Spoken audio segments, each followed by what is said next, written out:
యాక్చువల్గా చంద్రబాబు గారు ఒక మాట అన్నారు సార్, 500 కోట్లతో రిషికొండ ప్యాలెస్ కట్టారు, దాంతో 2 మెడికల్ కాలేజ్ కట్టారని చంద్రబాబు గారు ఆరోపణ చేశారు.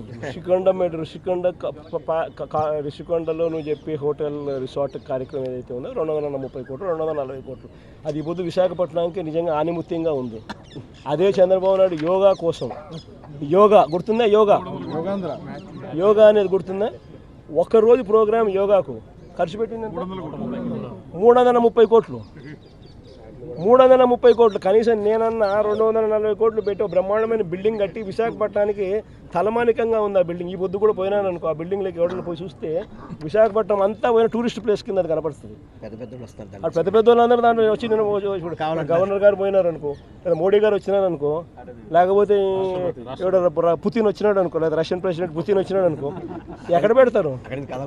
బ్రహ్మాండమైన రాజభవనం లాంటి బిల్డింగ్ అది 230 కోట్లతో మేము కట్టినందుకు మాన్యుమెంట్ అక్కడ తయారైంది.